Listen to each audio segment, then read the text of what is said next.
இயேசுவே நன்றி. ஹalleluya. Praise the Lord. Praise Jesus. Thank you, Jesus. உங்க ரத்தத்தால் எங்களை கழுவும் ஆண்டவரே, தூய்மையாக்கும். விடுதலை தாரும். அனைத்து விதமான கட்டுகள், மனதில் இருக்கின்ற கட்டுகள், சரீரத்தில் இருக்கின்ற கட்டுகள், அனைத்து விதமான கட்டுகள் உடைக்கப்படுத்தும் ஆண்டவரே. By the cast every unclean spirit, Father, in the mighty name of Jesus. Mother Mary, intercede for us. Hail Mary, full of grace. The Lord is with thee. And blessed are you amongst women. Blessed is the fruit of thy womb, Jesus. Holy Mary, Mother of God, pray for us sinners, now and at the hour of our death. Amen. இன்னைக்கு ஆம், நேத்திக்கு நம்ம தியானித்த விஷயங்களோட இன்னைக்கு ரெண்டாவது பகுதி நம்ம சிந்திக்க போறோம். நேத்திக்கு தியானித்த விஷயங்கள்ல நிறைய பேருக்கு நிறைய கேள்விகள் இருந்தது. அதனால நம்ம இன்னைக்கு இது ஆழத்துல இன்னும் ஆழத்துல ஆண்டவர் சிந்திக்க அழைக்கிறார். சரிங்களா? எப்பவுமே எந்த ஒரு அடிப்படையில் நம்ம இது நேத்திக்கு அந்த வசனத்தை வாசிச்சோம். ஆனா எந்த ஒரு அடிப்படையில் இந்த இறந்தவர்கள் நம்ம வாழ்க்கையில சில நம்மளை பிரிந்து சென்றவர்கள் ஆண்டவர் எப்பவுமே இந்த விதத்துல சிந்திக்க அழைக்கிறார். நமக்கு ஒரு ஆறுதல்.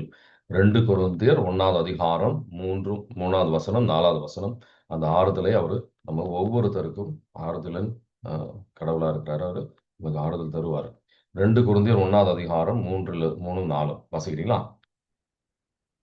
நம் ஆண்டவர் இயேசு கிறிஸ்துவின் தந்தை இரக்கம் நிறைந்த கடவுள். அவரே ஆறுதல் அனைத்துக்கும் ஊற்று. அவரை போற்றுவோம். கடவுள் எங்களுடைய இன்னல்கள் அனைத்திலும் எங்களுக்கு ஆறுதல் அளிக்கிறார். நாங்களே கடவுளிடமிருந்து ஆறுதல் பெற்றுள்ளதால் பல்வேறு இன்னல்களில் உழலும் மற்ற மக்களுக்கும் ஆறுதல் அளிக்க எங்களால் முடிகிறது. ஆமேன். ஆமேன். சோ நம்ம அந்த ஆறுதல் பெறும்போது மற்றவங்களுக்கு அந்த ஆறுதல் தர முடியும். சரி, முக்கியமா நம்ம நேத்திக்கு மக்கபேயர் புத்தகத்துல இருக்கிற சூழ்நிலைகள்லாம் வாசிச்சோம். அவங்களுக்காக ஜெபிக்கின்றதை பத்தி. அது அந்த மாதிரி எதெல்லாம் செய்யக்கூடாது அப்படிலாம் கூட நம்ம யோசிச்சோம். ஸோ அப்போ பல பேருக்கு பல கேள்விகள் இருந்தது. இப்போ நமக்கு நம்மளை பாதிக்கக்கூடிய சில என்ன சொன்ன இந்த செமித்தரிக்கு போய் ஜெபிப்பது அப்படின்றது கத்தோலிக்க திருச்சபையில் பார்த்தீங்கன்னா அதில் சில கழுவாய்கள்லாம் நமக்கு அதில் கிடைக்கும். ஆனால் எல்லாரும் செல்றதுக்கு பதிலாக மனம் நமக்கு ரொம்ப வீக்காக இருக்கு, மனதளவில் பல வீக்னஸ் இருக்கு, அங்கே செல்லாதீங்க அப்படின்னு நான் சொல்லியிருக்கேன். முக்கியமா பெண்கள் செல்வதற்கு உங்களுக்கு ஓரளவுக்கு மனதளவுல ஒரு கருத்து இருக்கு, ஒரு ஒரு ஸ்ட்ரென்த் இருக்கு அப்படின்னா நீங்க போகலாம். நல்ல ஜபத்தோட இருக்கிறீங்க, தவறான எண்ணங்கள் உங்களுக்குள்ள இல்லை அப்படின்னா நீங்க போகலாம், பிரச்சனை இல்லை. ஆனா எந்தெந்த சூழ்நிலையில போகக்கூடாது, இந்த குடி போதையில நம்ம செல்லக்கூடாது. இருட்டு இருக்கிற நைட்ல செல்றதுக்கு பதிலா பகல்ல செல்வது அப்படின்றது ரொம்ப முக்கியமான விஷயம். அப்ப இதுல நிறைய பேர் நிறைய கேள்விகள் எழுப்பியிருந்தாங்க. இதை இன்னும் தெளிவா புரிஞ்சுக்கிறதுக்கு மார்க்கு நற்செய்தி 5வது அதிகாரத்துல 1-5 வாசிச்சுட்டு நம்ம இன்னும் இதை தெளிவாக புரிஞ்சுக்கலாம்.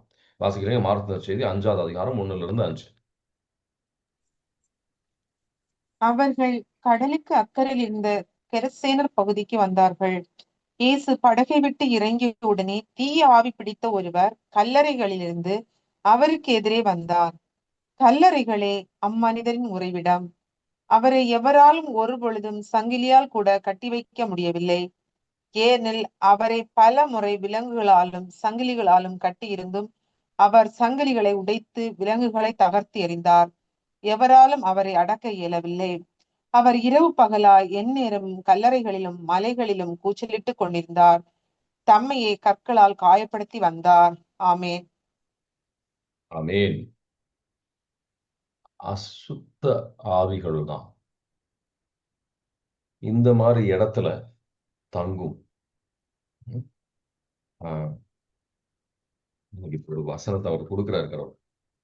இப்போ இந்த தீய சக்திகள் எப்படி செயல்படும்? இது ஒரு தீய சக்திகள். சில பேர் என்ன ஒரு பயம் என்ன ஆகுதுன்னா, இந்த இறந்த ஆவிகளா இந்த மாதிரி சில பேர் இந்த மாதிரி ஆட்கொண்டு சில பிரச்சனைகள்லாம் உருவாக்குறது. இந்த செமித்தரிக்கு போகக்கூடாதுன்றது சில மன சோர்வு இருக்கும், நீங்க போறதுன்னு ரொம்ப கவனமா இருங்க அப்படின்னு சொன்னது எதனால அப்படின்னா, இறந்தவர்களின் ஆவி அவங்கள தாக்குறதுனால கிடையாது. தீய சக்திகள். சரிங்களா? இந்த தீய சக்திகள் இந்த மாதிரி இடத்துல இந்த இறந்தோரின் இடத்துல இப்போ வாசிச்சோம் அந்த வசனங்கள்ல, இந்த நபர் இந்த மாதிரி இடத்துல தான் போய் தங்குகின்றார். ஏன் இந்த மாதிரி இடத்துல ஒரு அந்த தீய சக்திக்கு ஒரு முக்கியத்துவம்? மார்க் நற்செய்தி 5வது அதிகாரத்துல வாசிச்ச மாதிரி எதுக்கு இவங்களுக்கு இந்த இடத்துல ஒரு முக்கியத்துவம் இருக்கு அப்படின்னு பார்த்தீங்கன்னா, மத்தேயு 12வது அதிகாரம் 43ல 45ல பதில் இருக்கு. இந்த தீய சக்திகள் இந்த இந்த மாதிரி இடம் வேற மனிதர்கள் நடமாட்டம் இல்லாத ஒரு இடம். ம், அந்த மாதிரி இடத்தை தான் தேடி செல்லுவாங்க. மத்தேயு 12வது அதிகாரம் 45ல 43ல 45 வாசிக்கிறீங்களா? ஒருவரை ஒருவரை விட்டு வெளியேறுகின்ற ஒருவரை தீய ஆவி வறண்ட இடங்களில் அலைந்து திரிந்து இளைப்பாற இடம் தேடும். இடம் கண்டுபிடிக்க முடியாமல், நான் விட்டு வந்த எனது வீட்டுக்கு திரும்பி போவேன் என சொல்லும். திரும்பி வந்து அவ்வீடு கூட்டி அழகுபடுத்தப்பட்டு யாருமின்றி இருப்பதை காணும். மீண்டும் சென்று தன்னை விட பொல்லாத வேறு 7 ஆவிகளை தன்னோடு அழைத்து வந்து அவருள் புகுந்து அங்கே குடியிருக்கும். அவருடைய பின்னைய நிலைமை முன்னைய நிலைமை விட கேடுள்ளதாகும். இத்தலைமுறைக்கும் இவ்வாறே நிகழும். ஆமேன். ஆமென். இந்த தீய சக்திகள் என்ன செய்யும்? இந்த வறண்ட இடங்களை தேடி நடக்கும் அப்படின்னு சொல்லுவாங்க. அந்த இடத்துல வந்து வெறுமையாக இருக்கின்ற இடங்களை தேடி செல்லும். அந்த மாதிரி இடங்கள் தான் இந்த செமித்தரி அப்படின்றதெல்லாம். அதனாலதான் இப்போ இதுல இந்த தீய சக்தி இருந்த ஒரு நபர் என்ன செய்யறாரு? அவர் இந்த மாதிரி வறண்ட இடத்துல அந்த செமித்தரி கல்லறையில எல்லாம் வந்து அவர் வாழுகின்றார். ம், யாரும் இல்லாத இடம். அதனால அந்த வந்து அந்த முதல்ல சில ஆஹ், இப்போ இந்த மாதிரி சில இடத்துல இறந்தவர்கள் பார்த்தீங்கன்னா, இந்த தூக்கு மாட்டி இறந்தவங்க, அந்த மாதிரி சில பாய்சன்லாம் குடிச்சு இறந்தவங்க எல்லாம் வந்து தற்கொலை செய்தவர்கள் நிறைய பேர் வந்து அடக்கப்படுவார்கள். அப்போ அவங்க இறக்கும்போது அவங்களுக்குள்ள இருக்கிற இந்த அசுத்த ஆவிகள்லாம் அங்க இருக்கும். இந்த வறண்ட இடங்களில் அது அங்க தங்கி இருக்கும். இப்போ சில பேர் சென்றவர்கள்லாம் வந்து ம், இந்த மாதிரி இந்த தீய எண்ணங்கள் இருக்கும், தீய ஆவிகள் அவங்கள ஆட்கொண்டு இருக்கின்றதை நான் பார்த்திருக்கேன். அது மாதிரி சில இதை சொல்லுவாங்க, இந்த சீரியல் கில்லர்கள், நான் பல பேரை கொன்றவர்களோட நான் இந்த மாதிரி சில டாக்குமெண்ட்ரி எல்லாம் வாசிக்கிறேன். எனக்கு ஒரு என்ன சொன்னா அது வந்து கொஞ்சம் ஏன்னா மற்ற நம்ம மனிதர்களை போதிக்கும் போது மனிதர்களை பற்றி இந்த தவறான எண்ணங்கள் இருக்கிற மனிதரை பற்றி தியானிக்க வேண்டி சிந்திக்க வேண்டியிருக்கும். அப்ப அதை சிந்திக்கும் போது நான் கவனிச்ச விஷயம், சில பேர் வந்து இந்த ரொம்ப இந்த கொலை கொலை செய்கின்ற ஒரு ஆவியிலிருந்து அவன் அது ஆட்கொள்ளப்பட்டிருக்கின்றது. இந்த செமித்தரி செல்லும் போது செமித்தரியில என்ன சொன்ன வேலை செய்த பல பேர் வந்து இந்த மாதிரி ஆட்கொள்ளப்பட்டிருக்கின்றார். அதனால அதனால இது இது அதனாலதான் இந்த மாதிரி நீங்க கவனமா இருக்கணும். உங்களுக்கு வந்து இலங்கின மனசு இருக்கு, அது பெண்கள்ன்றது மட்டும் இல்லை, சில ஆண்களும் வந்து இந்த இலங்கின மனசு இருக்குன்னா அப்படின்னா அந்த இறந்தவர்களின் ஆவி உங்களை ஆட்கொள்ளல, தீய ஆவிகள், இறந்தவர்களுக்கு வந்த தீயாவிகளா இருக்கலாம், இல்ல அங்க வேற இடத்துல இருந்து அங்க சென்ற தீயாவியா இருக்கலாம். எப்படி அந்த தீயாவி வந்ததுன்னு இருக்கலாம், அந்த அளவுக்கு ஆராய்கின்றது பத்திரா. தீய ஆவிகள் இது இறந்தவர்களின் ஆவிகள் கிடையாது அப்படின்றத நீங்க முக்கியமா புரிஞ்சுக்கணும். சரிங்களா? இறந்த ஆவிகள் எப்படி வரும்? இந்த மாதிரி அலைந்து திரிகின்ற ஆவிகள்.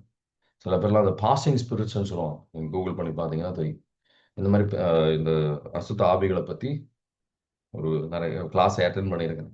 அப்போ அதில் பார்த்தீங்கன்னா பாசிங் ஸ்பிரிட்ஸ், போல்டர்கெய்ஸ்ட், அந்த மாதிரி வெவ்வேறு பேர் உள்ள நிறைய விதமான ஆவிகள் இருக்கு. டெமனாலஜி அப்படின்னு சொல்லுவாங்க. டெமனாலஜி பற்றி சில கிளாஸ்லாம் வந்து நான் சில புத்தகங்கள்லாம் வாசிச்சிருக்கேன். அதில் வந்து டீப்பாக போகிறதுக்கு நமக்கு சாத்தா சில பேருக்கு தூண்டுவான். அதை பற்றி அந்த அளவுக்கு யோசிக்க வேண்டிய அவசியம் கிடையாது. நமக்கு ஆவியானவரை பற்றி தெரிந்தால் போதும். கடவுளை பற்றி பேசுறதுல இருக்கிற ஆனந்தம் வேற எதுலையுமே கிடையாது. அந்த ஆனந்தம் நமக்கு இருந்தால் போதும். தீய தீய ஆவிகளை பத்தி தெரிஞ்சுக்கணும்னு ஆர்வத்துல சில பேர் வந்து பல விஷயங்களை படிச்சு அதுல அதுல தீய சக்திகள் அவங்களுக்குள்ள போனவங்கள நான் பார்த்திருக்கேன். அவங்களுக்கும் வந்து கடவுள் வந்து விடுதலை கொடுத்துருக்கு நான் வந்து பார்த்திருக்கேன். இத்தனைக்கும் அவங்க வந்து செமினரியில வந்து இங்க போய் படிச்சவங்க தான். சரிங்களா? அதனால இந்த தீய சக்தி எப்படி வருது, தீய ஒரு ஆர்வம் வரும் நமக்குள்ள. அதை விட மேன்மையான ஒரு விஷயம் அப்படின்றது ஆவியானவரை கடவுளை பற்றி நம்ம தெரிந்து கொள்வது அப்படின்றது. சரிங்களா? ம் ஆஹ் இதை பத்தி தான் வந்து கொஞ்சம் உங்களுக்கு சில பேருக்கு சில கன்ஃபியூஷன்ஸ், சில ம், சில குழப்பங்கள் நிறைய பேருக்கு இருந்தது. விளக்கணும் அப்படின்னு சொல்லி நான் வந்து முக்கியமாக இதை பற்றி நான் பேசணும்னு நினச்சேன். உங்களுக்கு இதில் இன்னும் ஏதாவது டவுட் இருக்குன்னா கேட்கறதுக்கு தயக்கப்படாதீங்க. வேற ஏதாவது ஒரு கேள்வி இருக்கா உங்களுக்கு? இதில் தெளிவாயிடுச்சா இல்லை இன்னும் கன்ஃபியூஸ் பண்ணிட்டேனா? பேசல பிரதர். Praise Lord. பிரதர், நேத்திக்கு நான் உங்களை கேட்டேன் இல்லையா, அதாவது இறந்தவர்களை வந்து குளிப்பாட்டி இது மாதிரி சில விஷயங்கள்லாம் செஞ்சு அடக்கம் செய்றாங்க இல்லையா, ஆமா. அது ஒரு. ரெண்டாவது இன்னொரு விஷயம் பார்த்தீங்கன்னா, திருப்பலி நடக்கும்போது அந்த திருப்பலி எழுந்தேற்ற போது ஒரு இறைவர்த்தி வரும், இறந்தவர்களுக்காக ஜெபிக்கிற இறைவர்த்துற போது, அப்போ வந்து இந்த இறந்த ஆன்மாவுக்கும் உத்திரத்தில் இருக்கிற ஆன்மாக்களாக நம்ம ப்ரேயர் பண்றது நல்லதா கெட்டதா தெரியல பிரதர். அதுக்கு டவுட் இருக்கு எனக்கு. அது ரொம்ப முக்கியம், நல்லது. திருச்சபையில வந்து நம்ம அது செய்கின்றோம், அது எல்லாருக்கும் செய்யணும் அப்படின்றது. அது ஒரு இரக்கத்தின் செயல், இரக்கம். ஓகே. இப்ப இறந்தவர்கள் நமக்காக செய்ய முடியாது, நம்ம அவங்களுக்காக செய்யணும். அப்ப நம்ம அது வந்து செய்ய வேண்டியது நம்ம கடமை. அது ஒரு இரக்கத்தின் செயல். அதை பத்தி இன்னும் கொஞ்சம் நம்ம தெளிவா நம்ம வந்து தியானிப்போம். சரிங்களா? ஓகே. ம். பேசலா பிரதர். Praise the Lord. நேத்து நேத்து ஒரு இறப்புக்கு போனேன். அவங்க வந்து இறந்தவங்கள வந்து அவங்க வீட்டுக்கு பின்னாடி தான் புதைக்க போறோம் அப்படின்னு சொன்னாங்க. நான் சொன்னேன், வேணாம், நீங்க கொண்ட கல்லறை எல்லா கல்லறையும் இருக்கிற இடத்துலயே புதைச்சிருங்க அப்படின்னு சொன்னேன். அது ம். வீட்டுக்கு பக்கத்துல புதைக்கிறது அது சரியானது இல்லை தானங்க பிரதர்? இப்போ வந்து அது என்ன கேட்டீங்கன்னா, அது வந்து அது வந்து செய்யாம அந்த மாதிரி செய்யறது, செய்யாம இருக்கிறது தான் நல்லது. சரிங்களா? Yes, brother. புரியுதுங்களா? கொஞ்ச நாள் முன்னாடி கூட வந்து ஒருத்தர் இந்த மாதிரி தான் வந்து அவங்க பக்கத்திலேயே அது அவர் டிவைன் ரிட்ரீட்ஸ், டிவைன் தியான இல்லத்துல அவர் வந்து தியானத்திற்காக வந்திருந்தார். அப்ப அவருக்காக ஜெபிக்கும் போது கடவுள் வந்து தெளிவா வெளிப்படுத்தினார். அவர் வந்து அவர் பின்னாடி வீட்டுக்கு பக்கத்திலேயே வந்து வீட்டுக்குள்ளேயே வந்து அந்த அவங்க அப்பா அம்மாவையும் யாரும் வந்து புதைச்சிருந்தாங்க. அதுல வந்து அவர் போய் படுத்திருந்திருக்கிறாரு. அவர் கடவுள் வெளிப்படுத்துறாரு. அதெல்லாம் அவர் வந்து ஒண்ணுமே என்கிட்ட சொல்லல. இந்த மாதிரி படுத்து அழுகுற பழக்கம் இருக்கா அவங்களுக்கு அப்படின்ட்டு. கல்லறையில போய் எங்க அம்மாவோட இதுல மட்டும் போய் படுத்து எனக்கு வந்து அழுகுற பழக்கம் இருக்கு அப்படின்னும். ஸோ அதெல்லாம் வந்து நம்ம இந்த மாதிரி இதெல்லாம் வந்து அதுக்கு தான் வந்து கல்லறைகள் அப்படின்னு சொல்லி அது வந்து சில ஒரு இடம் கடவுள் அதுக்காக ஒதுக்கி வச்சு நம்ம திருச்சபையில ஒதுக்கி வச்சு நம்ம வந்து அடக்கம் செய்கின்றோம். அங்க அடக்கிறது தான் வந்து நம்ம ஒரு மேன்மையான விஷயம். அதுதான் நல்லது. நம்ம ஜெபிக்கிறது அப்படின்றது ம், உணர்ச்சி வசப்பட்டு அதுவும் சோகத்துல இருக்கும்போது அங்க போய் படுத்து அதனால வந்து பாதிப்பு தான் நமக்கு அதிகம். சரிங்களா? இப்போ வந்து அவருக்கு எதை பார்த்தாலும் பயம். சில ஒரு எல்லாருக்குமே வந்து ஒரே விதமான எஃபெக்ட் இருக்கணும்னு அவசியம் கிடையாது. சில பேருக்கு பயத்தின் ஆவி இருக்கும், சில பேர் நோய் ஆவிகள் வரலாம், வெவ்வேறு விதமான ஆவிகள். சில பேர் தற்கொலையின் ஆவி, சில பேர் வந்து வெவ்வேறு விதமான ஆவிகள் வரும். கல்லறையின் ஆவினா இந்த மாதிரி ஒரு ஆவிதான் அப்படின்னு கிடையாது. சரிங்களா? அதனால அடக்கம் செய்வது அப்படின்றது நம்ம திருச்சபை குறித்த ஒரு இடத்துல கத்தோலிக்க திருச்சபையோட இந்த இதில் வந்து நம்ம செய்யறதா நல்லது. சரிங்களா? Okay okay brother. அதான் சொல்லிட்டு வந்தேன், வீட்டுக்கிட்ட புதைக்க வேண்டாப்பா, நீங்க கல்லறையிலே கொண்டு புதைச்சிருங்க அப்படின்னு தான் ம். சொல்லிட்டு வந்தேன். அதே மாதிரி தான் இன்னைக்கு செஞ்சிருக்காங்க, அடக்கம் Praise செஞ்சிருக்காங்க the Lord. பிரதர். பேசலாம். பிரதர், சொல்லுங்க. இப்போ நீங்க சொன்னீங்களே இந்த செத்த ஆவி வர்றது இல்லைன்னு சொன்னீங்க இல்லைங்களா? ஆமா. அவங்க வந்து எங்க தம்பி சம்சார் அவங்க செத்துட்டு அந்த பொண்ணு வந்து என்கிட்ட ஒரு 1/2 மணி நேரம் பேசுச்சு பிரதர். அதான் எப்பவுமே வந்து சாத்தான் எப்படி வருவான் அப்படின்றது நம்ம புரிஞ்சுக்கணும். சரிங்களா? திருவெளிப்பாடு 12:9 எடுத்து வாசிச்சு பார்த்தீங்கன்னா அந்த பொண்ணு மாதிரியே வந்து சாத்தான் வந்து பேசுவான். புரியுதுங்களா? நம்ம அது வந்து சூழ்ச்சியின் ஆவி. சரி, சூழ்ச்சியின் ஆவிகள். வாசிக்கிறீங்களா? திருவெளிப்பாடு 12:9. அப்பெரிய அரக்க பாம்பு வெளியே தள்ளப்பட்டது. அலகு என்றும் சாத்தான் என்றும் அழைக்கப்பெற்ற அதுவே தொடக்கத்தில் தோன்றிய பாம்பு. உலகம் முழுவதையும் ஏமாற்றி அது மண்ணுலகுக்கு தள்ளப்பட்டது. அதன் தூதர்களும் அதனுடன் வெளியே தள்ளப்பட்டார்கள். ஆமென். ஆமென். 2 கொரிந்தியர் 11:14 எடுத்து வாசிச்சு பார்த்தீங்க அப்படின்னா அது ரொம்ப தெளிவா இருக்கும். சரி. வாசிக்கிறீங்களா? 2 கொரிந்தியர் 11 இன்னும் 14 இன்னும் தெளிவா இருக்கும். சாத்தான் வந்து ஒளியின் தூதனாக அவன் வந்து சில புனிதர்களுக்கு கூட வந்து அவன் வெளிப்படுத்தப்பட்டிருக்கான். அவன் வருவான், நல்லவங்க மாதிரியே வருவான். ஆனா அது வந்து அவங்களா இருக்க மாட்டான். சரி பிரதர், நன்றி பிரதர். வாசிக்கிறீங்களா? இதில் வியப்பு என்ன? சாத்தான் கூட ஒளியை சார்ந்த தூதனாக நடிக்கிறானே. ஆமென். ஆமீன். ஒளியின் சார்ந்த தூதனாக நமக்கு பிடிச்சவங்களா நடிச்சா நம்ம ஏற்றுக்கொள்வோம். நம்ம வந்து ஓ, அதை சொல்றதை ஆ, கேட்போம் அப்படின்றதுனால அந்த மாதிரி. ஆ. சரி பிரதர், புரிஞ்சிச்சு. ரொம்ப நன்றி பிரதர். தேங்க்யூ. வேற ஏதாவது கேள்விகள் இருக்குங்களா?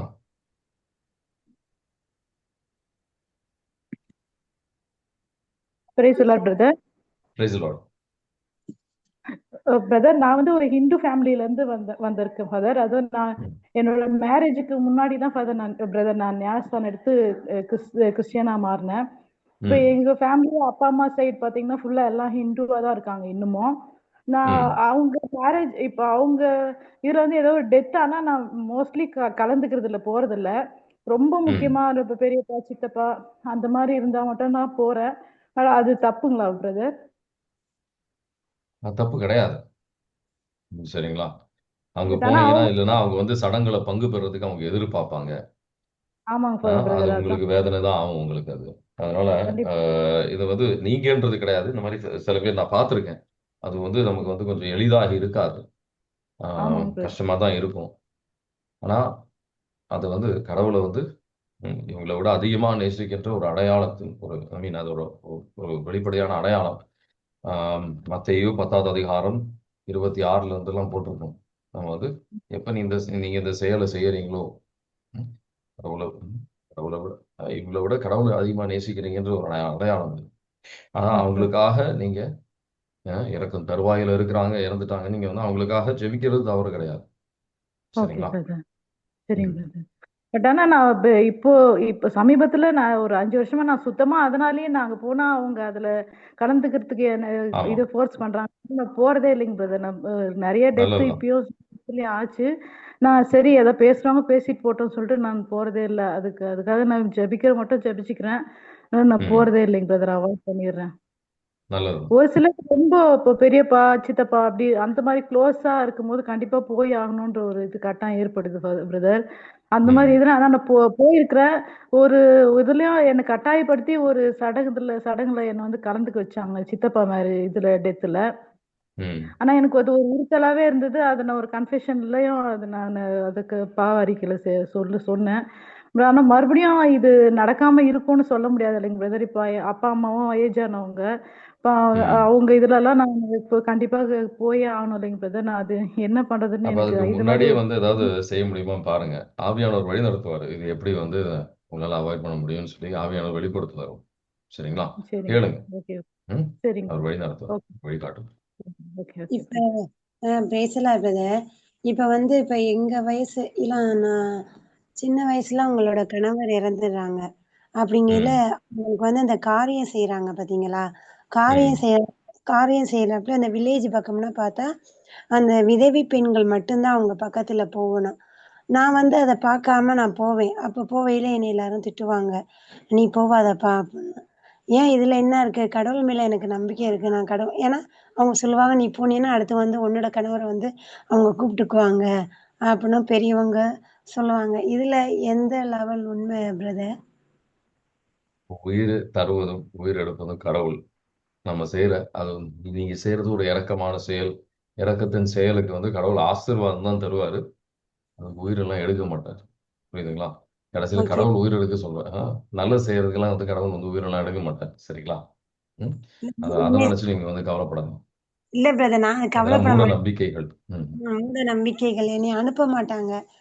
எல்லாரும் ஒதுங்கிக்குவாங்க. யாருமே போமாட்டாங்க. அந்த பொண்ணு அப்படிங்கையில தனிமையில போவாங்க. இங்கேருந்து கல்லறைக்கு போவையில அந்த பொண்ணு தனிமையில போனாங்க. நான் அவங்களோட உடன் போனேன். அப்ப எல்லாரும் என்னைய திட்டுனாங்க. "நீ எதுக்கு போன? நீ எதுக்கு போன?" அப்படின்னு. கடவுள் மேல நம்பிக்கை இருந்தா போதுங்க அப்படின்னு சொல்லி அவங்கள்ட்ட நான் சொன்னேன் பிரதர். ம். Praise the Lord. பேசலாம். ம். வேற ஏதாவது கேள்விகள் இருக்குங்களா இதுல? நம்ம இது வரைக்கும் 4 விஷயங்கள் நம்ம சிந்திச்சிருக்கிறோம். 5வது விஷயம் அப்படின்றது நம்ம மாதாமாவோட ம், நம்ம ஆர் லேடி ஆஃப் சாரோஸ்.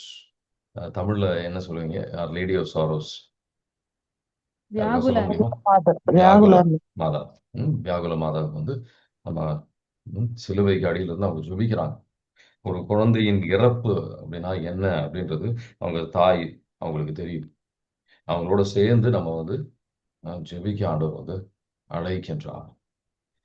அவங்க அவங்களுக்கு இறந்தவர்களுக்காக அவங்களோட சேர்ந்து ஜெபிக்கும் போது அவங்க அந்த ரோசரியை சொல்லும்போது, ஜெபமாலையை சொல்லும்போது உங்களுக்கு ஆசீர்வாதம், அவங்களுக்கு இளைப்பாறுதல் உறுதியாக கிடைக்கும். புனிதர்களோட சில புனிதர்களுக்கு ஒரு புனிதர்களுக்கு ஒரு ஆசீர்வாதங்கள் இருக்கு. புனித யோசேப்பு அவருக்கு வந்து இந்த இறந்த கணவன் இல்ல மனைவி இறந்திருக்காங்க அப்படின்னு சொன்னா, இல்ல தந்தைகளுக்காக ஜெபிக்கணும் அப்படின்னா புனித யோசேப்போட ஜெபங்கள் கேட்கலாம். புனித மோனிகா தாய் வந்து ஒரு பிள்ளை இழந்திருக்காங்க, மோனிகா புனித மோனிகா கிட்ட ஜெபிக்கலாம் அப்படின்னு சொல்லி திருச்சபையில சொல்றேன்.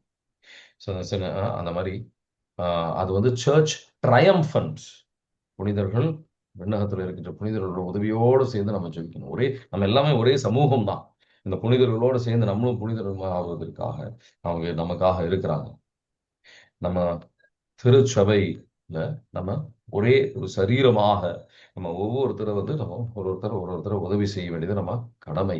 இப்ப எப்படி ஜெனிட்டா சொன்ன மாதிரி அவங்க மற்றவர்கள் உதவி செய்யலாம். அந்த மாதிரி நம்ம உதவி செய்யும் மற்றவங்களை வந்து ஒரு ஆறுதல் தருவது.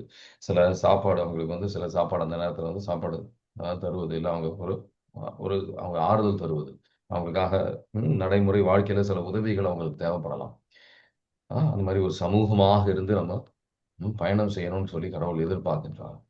அது மட்டும் இல்ல, அந்த இறந்தவர்களுக்காக ஜெபிப்பது அப்படின்றது எல்லாமே மூன்றுமே விண்ணகத்தில் இருக்கின்றவர்கள், நம்ம இங்க உலகத்தில் இருக்கின்றவர்கள், உத்திரிபுசி ஸ்தலத்தில் இருக்கின்றவர்கள் எல்லாமே ஒரே சமூகமாக தான் கடவுள் பார்க்கிறார் என்றது நம்ம உணர்ந்து நம்ம செயல்படணும். சரிங்களா? கிறிஸ்துவர்களுக்கு நமக்கு இறப்பு அப்படின்றது ஒரு முடிவு கிடையாது. நம்ம கண்ணிலையில அது ஒரு முடிவா தெரியணும். அதான் எல்லாம் முடிஞ்சிருச்சு அப்படின்னு நமக்கு தோணணும். யோவான் நற்செய்தி 11:25-26 அதை எடுத்து வாசி. அதுல இறந்தாலும் அங்கு வாழ்கின்றார்கள். இயேசுவானவர்னால் நம்ம வாழ்வோம். யோவான் நற்செய்தி 11:25-26 வாசிக்கிறீங்களா? இயேசு அவரிடம், உயிர் தெழுதலும் வாழ்வும் நானே. என்னிடம் நம்பிக்கை கொள்பவர் இறப்பினும் வாழ்வார். உயிரோடு இருக்கும் போது என்னிடம் நம்பிக்கை கொள்ளும் எவரும் என்றுமே சாக மாட்டார். இதை நீ நம்புகிறாயா என்று கேட்டார். ஆமேன். ஆமென். இறப்பினும் அவர் வாழ்வார். 1 தெசலோனிக்கர் 4:17. அது வந்து அங்க எப்படி கடவுளோட என்றென்றைக்கும் இருப்போம் அப்படின்றதுல வெளிப்படுத்தப்படும். 1 தெசலோனிக்கர் 4:17 வாசிக்கிறீங்களா? பின்னர் உயிரோடு எஞ்சியிருக்கும் நாம் அவர்களோடு மேகங்களில் எடுத்து கொண்டு போகப்பட்டு வான்வெளியில் ஆண்டவரை எதிர்கொள்ள செல்வோம். இவ்வாறு எப்போதும் நாம் ஆண்டவரோடு இருப்போம். ஆமேன். என்றும் அவங்க ஆண்டவரோடு இருப்பார்கள். அவங்க ஆண்டவரோடு இருக்கின்றார்கள்.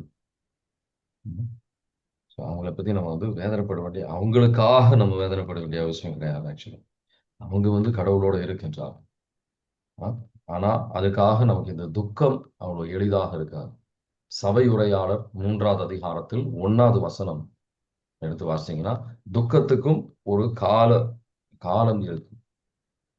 நமக்கு அது வந்து கொஞ்ச நாள் துக்கத்துக்கு அப்புறம் வேதனைகளுக்கு அப்புறம் நம்ம வந்து நல்ல ஒரு மனநிலைக்கு வர வேண்டியது நமக்கு நம்ம ஆவியானோட ஒத்துழைக்கணும். ஒரு மகிழ்ச்சிக்கு திரும்ப வரணும். சபை உரையாளர் 3:1 வாசிக்கிறீங்களா?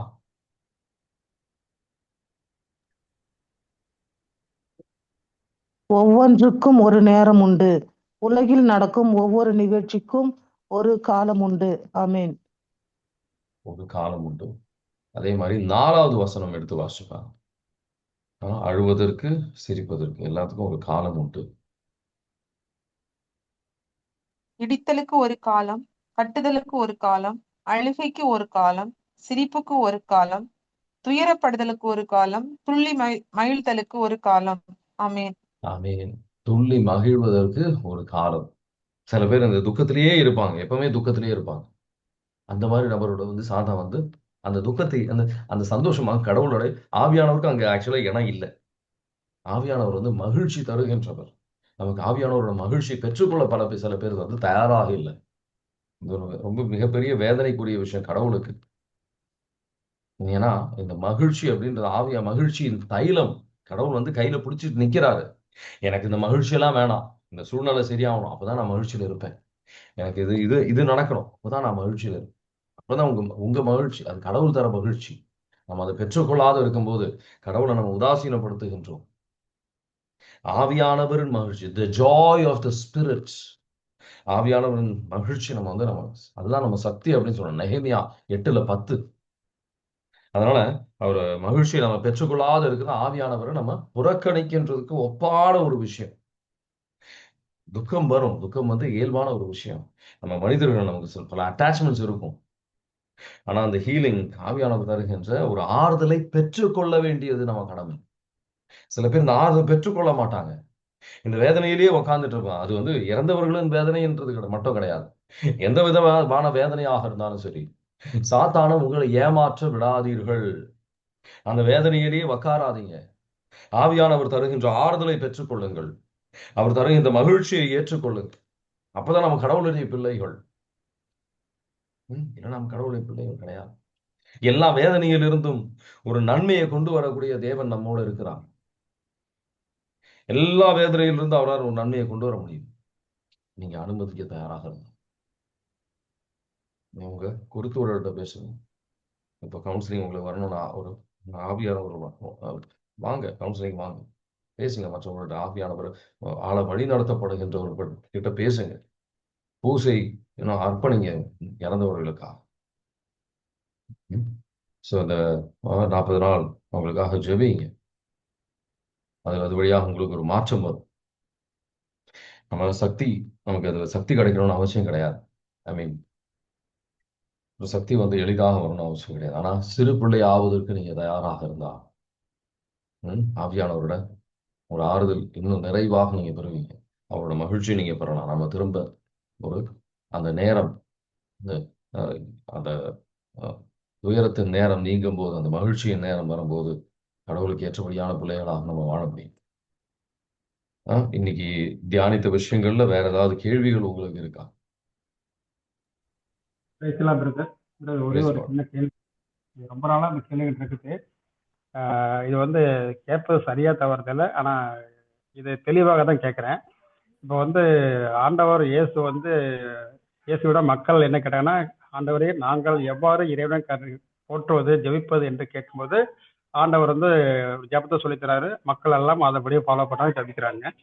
ரெண்டாவது, கோயிலில் வந்து ஆண்டவர் வந்து மக்களோட பேசியிருக்கும் போது இயேசுவின் தாயும் தந்தையும் அவரை காண வரார்கள். அவர்கள் ஒருவர் வந்து உன் தாயும் தந்தையும் வந்திருக்காங்க அப்படிங்கும்போது என் வார்த்தையை கீழ்ப்படுவே என் தாயும் தந்தை அப்படின்னு சொல்றாரு. பட் ரெண்டாவது இன்னொன்று பார்த்தோன்னா, வானத்தை தோன்றபோது அருள் நேர மரியே அப்படிங்கிற வார்த்தை சொன்னாரு. ஆனா நம்ம வந்து அந்த அருள் நேர்ந்த மரிய மந்திரம் சொல்றது எந்த வயசுல நியாயம்னு எனக்கு தெரியல. பைபிள் வந்து அது மாதிரி எந்த வாசமும் போடல. இது நம்மளே போட்டுக்கிட்டதா இல்ல பைபிள் இந்த வாசம் இருக்கா பிரதர்? ரொம்ப நாள் இந்த வார்த்தை இல்ல, அருள் நிறைந்த மரியே வாழ்க அப்படின்றது பைபிள்ல இருக்கே. பைபிள்ல இருக்கு பிரதர், லூக்காவுல இருக்கு. லூக்காவுல வாசது இல்லையா? லூக்கா வாசது இல்லையா நீங்க? 10 மணி ஜாப் சொல்ல முடியும். அதுதான் வந்து எனக்கு எதுல நான் தேடி பாருங்க கிடைக்க மாட்டேங்குது, எந்த பக்கம் சிக்க மாட்டேங்குது. லூக்கா முதல் அதிகாரத்திலே இருக்கு. அது வந்து அது நம்ம ஜெபிக்கிற முறையில அது போடலைனாலும் லூக்கா நற்செய்தியில இருக்கு, அதை எடுத்து வாசி. சரிங்களா? 1:28 இருக்கு பிரதர். சரிங்களா? உங்களுக்கு இந்த இதுல ஒரு கேள்வி எனக்கு புரியுது. உங்களுக்கு இந்த கேள்விக்கு நான் ஒரு நல்ல ஒரு பதில் உங்களுக்கு கொடுக்குறேன். நான் எல்லாருக்கும் பல ப்ராட்டஸ்டன்ஸுக்கு கொடுக்குற ஒரு பதில் இருக்கு. சரிங்களா? லூக்கா நற்செய்தி 1ஆவது அதிகாரத்துல 48வது வசனம் எடுத்து வாசிக்கிறீங்களா? ஏனெனில் அவர் தம் அடிமையின் தாழ்நிலை கண்ணோக்கினார். இது முதல் எல்லா தலைமுறையினரும் என்னை பேறு பெற்றவர் என்பார். ஆமேன். ஆமீன். இதுல என்ன போட்டிருக்கு? அவங்க இருக்கிற தலைமுறை அப்படின்னு போட்டிருக்கா? எல்லா தலைமுறையும் மாதாமாவை பேறு பெற்றவள் என்று அழைப்பார்கள் போட்டிருக்கு. கரெக்டா? அப்போ அந்த மாதிரி பேறு பெற்றவள் என்று அழைக்கல அப்படின்னு சொன்னா நம்ம கடவுளின் பிள்ளைகள் ஆவோமா? சொல்லுங்க, நீங்க சொல்லுங்க. என்ன பிரதர்? போடப்பட்ட மாதிரி கேக்குறேன். எனக்கு என்னன்னா, ரொம்ப நாளாவே இந்த சந்தேகம் இருக்குது. நான் எப்போ கேட்கலாம் மறந்து போயிடுறேன். அருள் இந்த மாதிரியே சொல்றோம், இல்ல 10 நான் மாதம் கேட்ட சொல்றோம். ஓகே. கேள்விக்கு நீங்க இன்னும் பதில் கொடுக்கல. நான் கேட்ட இல்ல கேள்வி என்னன்னா, எல்லா தலைமுறையினரும் மாதாமாவை பேறு பெற்றவர் அப்படின்னு சொல்லி அழைப்பார்கள் அப்படின்னு அங்க போட்டிருக்குல்ல. ஆமா brother. ஆ அப்ப அழைக்காதவர்கள் கடவுளை பிள்ளை ஆக முடியுமா? முடியாது, கண்டிப்பா முடியாது, சரி, உறுதியா முடியாது. ஓகே. வேற ஏதாவது கேள்வி இருக்கா? இல்ல பிரதர், தேங்க்யூ தேங்க்யூ. இயேசுவே நன்றி. ஹalleluya, praise the Lord, praise you Jesus, thank you Jesus. ஆண்டவரை முழுமையாக உங்க வார்த்தைப்படி எல்லா சூழ்நிலையிலும் வாழ்வதற்கு, ஆவியானவரோட வழிநடத்தல்படி வாழ்வதற்கு எங்களை உதவி செய்ய மாட்டவரே. வார்த்தையை தேர்ந்தெடுத்து ஜெபிப்பது அல்ல, உங்க திருவுளத்தை நிறைவேற்றுவர்களே கடவுளே. கடவுளை நேசிக்கின்றவர்கள் ரத்தத்தால் எங்களை கழுவும் ஆண்டவரே, தூய்மையாக்கும், விடுதலை தாரும், அனைத்து மனக்கட்டு உடைக்கப்படுத்தும் ஆண்டவரே, பயன காசு unclean spirit father mighty name Jesus we pray amen. So Josie Diana வந்து ஒரு நல்ல ஒரு கேள்வி கேட்டிருக்கிறாங்க. என்ன கேள்வி அப்படின்னு சொன்னா, இறந்தவர்கள் நம்ம மனதுல அவங்க அவங்க வராங்க அப்படின்னு சொன்னா அது வந்து நம்ம நம்ம சிந்தனையா இல்ல அதுல ஏதாவது ஒரு ஆன்மீக ஒரு ஒரு ஒரு அர்த்தம் இருக்கா அப்படின்னு கேக்குறாங்க. ஆன்மீக அர்த்தம் அதுல இருக்கு. இப்ப நேத்தி கூட வந்து ஒருத்தர் வந்து சொன்னாங்க இந்த மாதிரி பல வருடமா அவங்க அப்பாவுக்காக ஜெபிச்சுட்டு இருக்கிறாங்க. இப்ப அவங்க அப்பா வந்து அடக்கம் பண்ண ஒரு நிலையை பதிலாக அவங்க எழுந்து நின்று அவங்க வந்து ஒரு அமைதியில் நிற்கின்ற ஒரு சிரிச்சுட்டு இருக்கிற ஒரு நிலையை அவங்க வந்து பாக்குறாங்க. அதோட அர்த்தம் அவங்க வந்து இப்போ விண்ணகதற்கு சென்று விட்டார்கள் அப்படின்ற ஒரு அர்த்தம் அதோட இருக்கு. ஸோ சில பேர் வந்து பல பேருக்கு இந்த மாதிரி சில காட்சிகள் வந்து கடவுள் சொல்லியிருக்கிறார். ஐ மீன் சில பேர் சொல்லியிருக்காங்க. எப்படின்னா வந்து நெருப்புல அவங்க வந்து கஷ்டப்படுற மாதிரி, வேதனையில இருக்கிற மாதிரி, சில பேருக்கு வந்து இந்த கிழிஞ்ச துணிகள்லாம் போட்டு வரா மாதிரி வந்து சில காட்சிகள்லாம் கொடுப்பாங்க. அதோட அர்த்தம் இன்னும் உத்திரி புசி சலத்துல வந்து அவங்க வேதனைப்பட்டுக்கிட்டு இருக்கிறாங்க, கஷ்டத்துல இருக்கிறாங்க. இன்னும் அவங்க வந்து விண்ணகத்திற்கு செல்லவில்லை, அவங்களுக்காக இன்னும் ஜெபிக்க வேண்டிய ஒரு தேவை இருக்கு அப்படின்றதுதான் அதோட அர்த்தம். இன்னும் ஜெபிக்கும் போது அவங்க வந்து விண்ணகத்திற்கு செல்வாங்க. ஜோசி டயானா, இந்த பதில் உங்களுக்கு போதுமா இல்ல இன்னும் ஏதாவது எதிர்பார்க்குறீங்களா? தெளிவாயிடுச்சா?